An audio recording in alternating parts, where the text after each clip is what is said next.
ನಿಮ್ಗೆ ಇಷ್ಟ ಆಯ್ತಾ ಅಳಿ ಅಂದ್ರೆ? ಇದೇನತ್ತೆ ಹಿಂಗ್ ಕೇಳ್ತಾ ಇದ್ದೀರಾ? ಸೂಪರ್ ಬೈಕು, ಸೂಪರ್ ಎಕ್ಸೈಟೆಡ್ ಆಗಿದ್ದೀನಿ.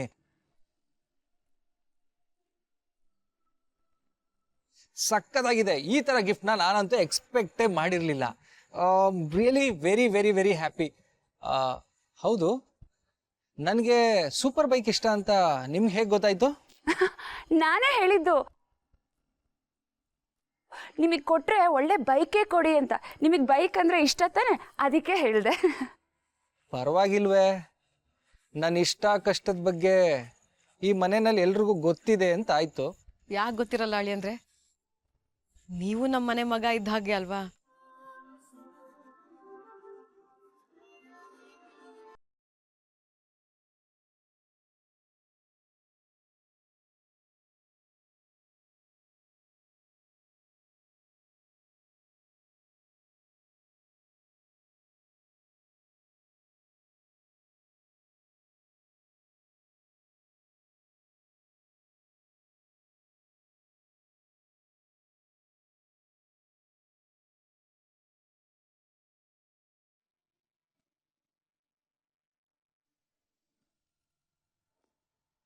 ತಗೋ.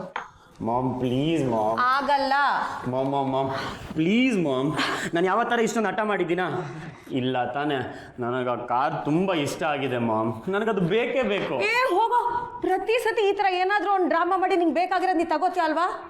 ನೋಡು, ಆ ಕಾರ್ ತುಂಬ ಕಾಸ್ಟ್ಲಿ ಅಂತ ನಾ ಕೇಳಿದ್ದೀನಿ. ನಿಮ್ಮ ಅಪ್ಪನ ಜೊತೆ ಮಾತಾಡೋ ಧೈರ್ಯ ನನಗಿಲ್ಲಪ್ಪ.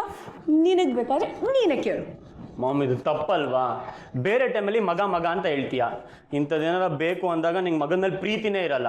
ನಾನು ಇಷ್ಟೊಂದು ಯಾವ ಥರ ಕೇಳ್ಕೊಂಡಿದ್ದೀನಾ? ಅಲ್ಲ ರಾಜ್, ಪ್ರತಿ ಸತಿ ನಾನು ನಿನ್ನೂ ವಹಿಸ್ಕೊಂಡು ತಾನೇ ನಿಮ್ಮ ಅಪ್ಪನ ಹತ್ರ ಮಾತಾಡೋದು. ಆದರೆ ಅಪ್ಪ ಹೇಳೋ ಕೆಲಸ ನೀನು ಮಾಡಬೇಕಪ್ಪ. Mom please ma'am.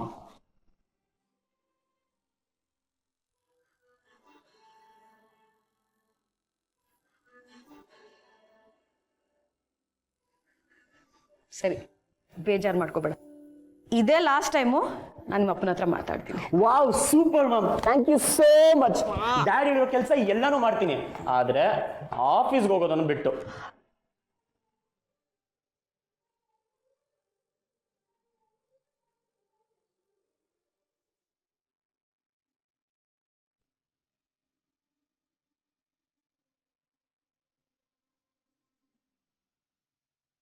ರಾಜ್, ಕೂತ್ಕೋ. ಕೂತ್ಕೋ ಅಂದೆ. ತಿಂಡಿ ಅರ್ಧಕ್ಕೆ ಬಿಟ್ಟು ಹೋಗ್ತಾರೇನೋ? ಮಾಮ್, ಹೊಟ್ಟೆ ತುಂಬೋಗಿದೆ. It's full. ಸುಮ್ಮನೆ ಫೋರ್ಸ್ ಮಾಡಕ್ಕೆ ಹೋಗ್ಬೇಡ, ನಂಗೆ ಈಗ ತಿನ್ನಕ್ಕಾಗಲ್ಲ. ಪುಟ್ಟ, ಹಾಗೆಲ್ಲ ಮಾಡಬಾರ್ದು ಕಣೋ. ಈ ಜಗತ್ತಲ್ಲಿ ಎಷ್ಟೊಂದು ಜನ ಹೊಟ್ಟೆಗಿಲ್ದೆ ಬದುಕ್ತಾ ಇದ್ದಾರೆ ಗೊತ್ತಾ? ಊಟ ಬೇಕು ಅಂದಾಗ ಎಲ್ರಿಗೂ ಸಿಗಲ್ಲ. ಆ ಭಗವಂತ ನಮ್ಗೆ ಹೊಟ್ಟೆ ತುಂಬ ಊಟ ಮಾಡೋಷ್ಟು ಕೊಟ್ಟಿದ್ದಾನೆ. ಅನ್ನ ಸಿಗುವಾಗ ಉಡಾಫೆ ಮಾಡಬಾರ್ದು ಕಂದ. ಮಾಮ್, ಪ್ರತಿದಿನ ಇದೇ ಹೇಳ್ತಿರ್ತೀಯ. ಕೇಳಿ ಕೇಳಿ ನನಗೂ ಬೋರ್ ಆಗೋಗಿದೆ.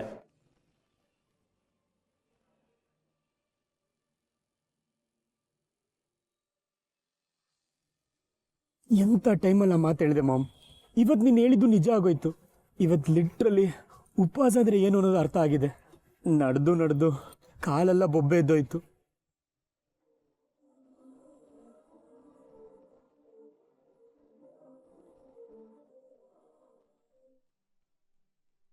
ಯಾಕ್ರಿ ಹಾಗೆ ಮಾತಾಡ್ತೀರಾ? ಪಾಪ ಅವಳೇ ಒಬ್ಳೆ ಹೋಗಿದ್ದಾಳೆ. ನಿಮಗೆ ಸ್ವಲ್ಪನೂ ಕನಿಕರ ಬರ್ತಾ ಇಲ್ವಾ? ನೀವೇ ಇದನ್ನೆಲ್ಲ ಯೋಚನೆ ಮಾಡಬೇಕಾಗಿತ್ತು ರೀ. ವಯಸ್ಸಿಗೆ ಬಂದಿರೋ ಹುಡುಗಿ ನನ್ನಿಂದಾಗಿ ಪೊಲೀಸ್ ಸ್ಟೇಷನ್ಗೆ ಬರೋ ಹಾಗಾಯಿತು. ನನ್ನಿಂದಾಗಿ ಮನೆಯವರೆಲ್ಲ ಉಪವಾಸ ಇರೋ ಹಾಗಾಯಿತು. ನನ್ನಿಂದಾಗಿ ಎಲ್ರಿಗೂ ಎಷ್ಟು ನೋವಾಗಿರಬೇಕು ಅಂತ ನೀವು ಸ್ವಲ್ಪ ಯೋಚನೆ ಮಾಡೋದಲ್ವಾ?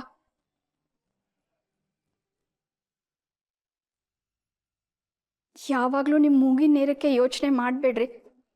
ಪ್ರತಿ ಸತಿ ಅನ್ಯಾಯ ಆದಾಗಲೂ ಪಾಪ ಅವಳು ನನ್ನ ಮುಖ ನೋಡ್ತಾಳೆ.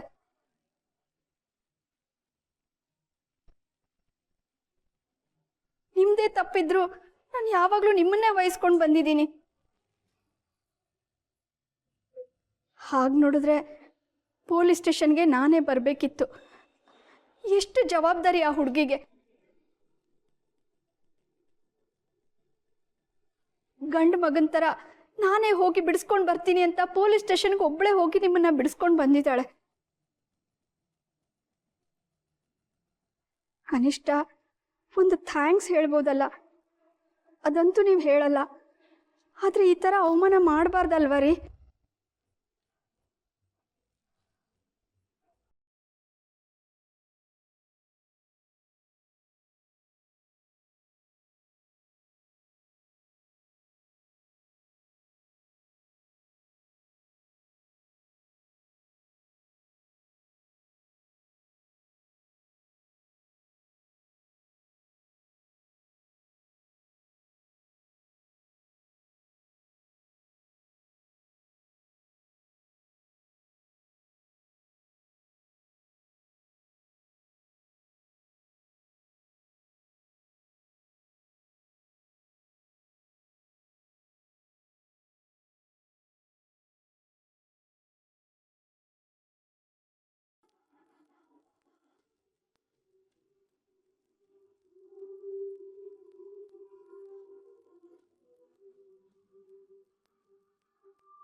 ಅಪ್ಪ ಅಪ್ಪ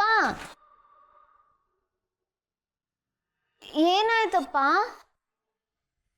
ಏನೂ ಇಲ್ಲ ಮಗಳೇ, ಈ ಮನೇಲಿ ಏನೇನೂ ಇಲ್ಲ, ಏನೂ ಇಲ್ಲ.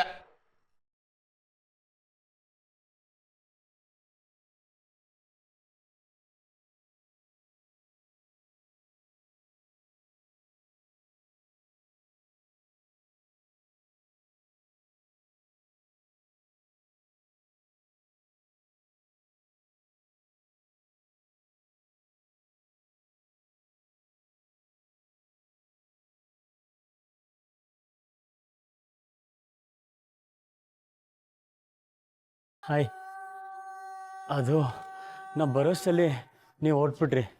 ಸೊ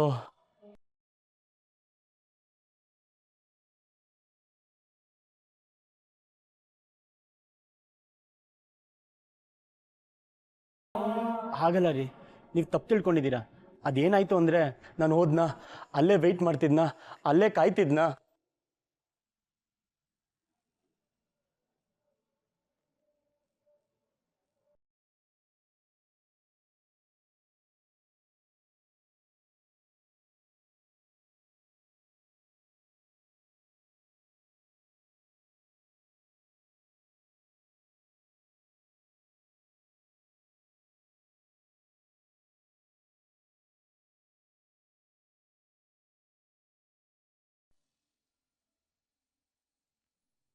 ಏನು ಸಾವಿತ್ರಿ, ಅಳಿಯಂದರಿಗೆ ಮರ್ಯಾದೆ ಸಿಗ್ತಾ ಇಲ್ಲ, ನೆಗ್ಲೆಕ್ಟ್ ಮಾಡ್ತಾ ಇದ್ದೀವಿ ಅಂತ ಹೇಳ್ತಾ ಇದ್ದೆ. ಗಿಫ್ಟ್ ನೋಡಿ ಅಳಿಯಂದ್ರಂತೂ ಖುಷಿಯಾಗಿದ್ದಾರೆ. ಈಗ ನಿನಗೆ ಸಮಾಧಾನನಾ? ಇದ್ರಲ್ಲಿ ಸಮಾಧಾನ ಏನು ಬಂತು ರೀ? ಮನೆ ಮಗಳು ಅಳಿಯ ಖುಷಿಯಾಗಿದ್ರೆ ನಾವು ಖುಷಿಯಾಗಿದ್ದಾಗಲ್ವಾ? ಮಗಳು ಅಳಿಯ ಮಾತ್ರ ಅಲ್ಲ, ಮನೆಯಲ್ಲಿರೋರೆಲ್ಲರೂ ಖುಷಿಯಾಗಿರಬೇಕು. ಈಗ ಕಾರು ಸರಿಯಾಗಿ ನಡಿಬೇಕು ಅಂತಂದರೆ ಪ್ರತಿ ಪಾರ್ಟ್ಸು ಇಂಪಾರ್ಟೆಂಟೇ. ಎಲ್ಲೋ ಒಂದು ಕಡೆ ಸೌಂಡ್ ಬರ್ತಾ ಇದೆ ಅಂತ ಹಾಗೆ ಸುಮ್ಮನೆ ಇದ್ದರೆ ಮುಂದೆ ಕಾರ್ಗೆ ತೊಂದರೆ ಆಗುತ್ತೆ. ಇದು ಕೂಡ ಹಾಗೆ. ಅಂದಹಾಗೆ ಸಂದೀಪ್ಗೆ ಬೇಜಾರಾಗಿದೆ ಅಂತೇಳಿ ನಿನಗೆ ಹೇಗೆ ಗೊತ್ತಾಯಿತು?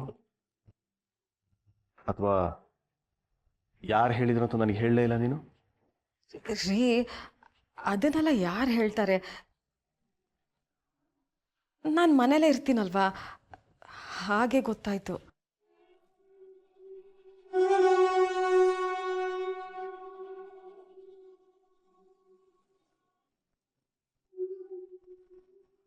ಸಾವಿತ್ರಿ, ಇಷ್ಟು ವರ್ಷ ನಾವು ಜೊತೆನಲ್ಲಿ ಇದ್ಕೊಂಡೇ ಸಂಸಾರ ಮಾಡಿದ್ದೀವಿ.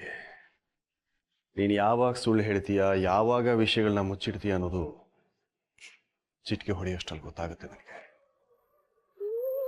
ಕೊನೆಗೂ ನೀನು ವಿಷಯ ಹೇಳಲೇಬೇಕಾಗತ್ತೆ, ಹೇಳ್ತೀಯ ಕೂಡ. ಆದರೆ ಅದಕ್ಕೆ ಮುಂಚೆ 10 ಸಲ ಕೇಳೋ ಹಾಗೆ ಮಾಡ್ತೀಯ. ನೋಡು, ನನಗೆ ಅಷ್ಟೊಂದು ಪೇಷನ್ಸ್ ಇಲ್ಲ. ಆಮೇಲೆ ಕೇಳಿದ್ದೇ ವಿಷಯನ ಮತ್ತೆ ಕೇಳೋದು ಇಷ್ಟ ಆಗೋದಿಲ್ಲ ಅಂತೇಳಿ ನಿನಗೂ ಗೊತ್ತು. ನಾನು ಮತ್ತೆ ಕೇಳೋದಿಲ್ಲ.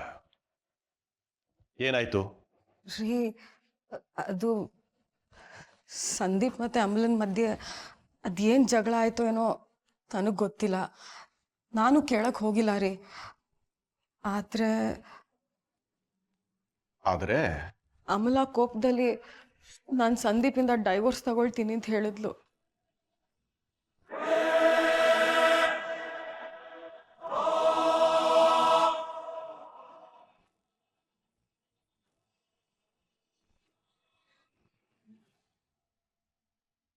ಏನು ಹೇಳ್ತಿದ್ಯಾ ಸಾವಿತ್ರಿ? ಅಮಲಾ ಡೈವೋರ್ಸ್ ತಗೊಳ್ತೀನಿ ಅಂತ ಹೇಳಿದ್ಲ? ಯಾಕಂತೆ? ನೆನ್ನೆ ಅಮಲಾ ಸಂದೀಪ್ ಆಚೆ ಹೋಗಿದ್ರಲ್ಲ ರೀ, ವಾಪಸ್ ಬರುವಾಗ ಅಮಲಾ ತುಂಬ ಬೇಜಾರಾಗಿದ್ಲು. ಅವಳು ಬರ್ತಿದ್ದಂಗೆನೆ ಕೋಪ ಮಾಡಿಕೊಂಡು ನಾನು ಸಂದೀಪ್ ಜೊತೆ ಡೈವೋರ್ಸ್ ತಗೊಳ್ತೀನಿ ಅಂತ ಹೇಳಿದ್ಲು. ನನಗೇನು ಮಾಡ್ಬೇಕಂತಾನೆ ಗೊತ್ತಾಗ್ಲಿಲ್ಲ ರೀ. ನೀನು ಅವಳನ್ನ ಕೇಳಲಿಲ್ವಾ ಡೈವರ್ಸ್ ತಗೊಳ್ಳೋಂಥದ್ದು ಏನಾಗಿದೆ ಅಂತ? ನಾನು ಕೇಳಿಲ್ಲ ಅಂತಲ್ಲ ರೀ, ಕೇಳಿದೆ. ಆದರೆ ಅವಳು ಸರಿಯಾಗಿ ಉತ್ತರ ಕೊಡಲಿಲ್ಲ. ಗಂಡ ಹೆಂಡತಿಗೆ ಈ ಮನೇಲಿ ಅಸ್ತಿತ್ವನೇ ಇಲ್ಲ ಅಂತ ಹೇಳಿದ್ಲು. ಇದಕ್ಕಿಂತ ಜಾಸ್ತಿ ನಾನು ಹೇಗ್ರಿ ಕೇಳೋದು? ಗಂಡ ಹೆಂಡತಿ ವಿಷಯ ನಾನು ಇದಕ್ಕಿಂತ ಜಾಸ್ತಿ ಏನಾದರೂ ಕೆದಕಕ್ಕಾಗುತ್ತಾ? ಸಾವಿತ್ರಿ, ಡೈವರ್ಸ್ ಅಂದ್ರೆ ಹುಡುಗಾಟ ಅಲ್ಲ. ನೀನು ಅವಳು ತಾಯಿ ಆದವಳು ಮಗಳ ಹತ್ರ ಫ್ರೆಂಡ್ ತರ ಕೂತ್ ಮಾತಾಡಿ ವಿಷಯ ಏನಂತ ತಿಳ್ಕೊಬೇಕಾಗಿತ್ತು.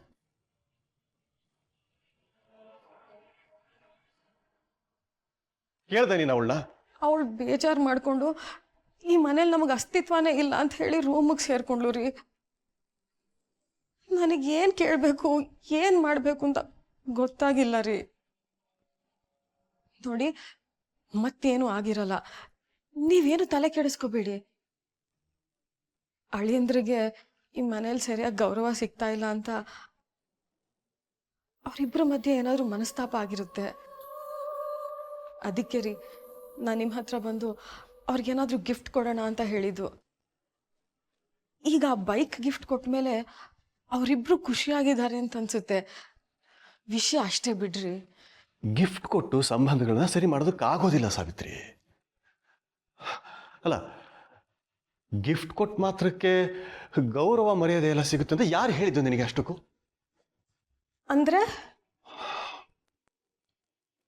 ಅಂದ್ರೆ ನಾವು ನಮ್ಮ ಅಳಿಯಂದ್ರಿಗೆ ಏನೇ ಗಿಫ್ಟ್ ಕೊಟ್ಟು ಎಷ್ಟೇ ಪ್ರೀತಿ ತೋರಿಸಿದ್ರು ಇದು ಅವ್ರಿಗೆ ಮಾವನ ಮನೆ, ಸ್ವಂತ ಮನೆ ಅಂತ ಅನ್ಸೋದಿಲ್ಲ. ನಾವಿದನ್ನ ಬೇರೆ ಥರನೇ ಬಗೆಹರಿಸ್ಬೇಕು.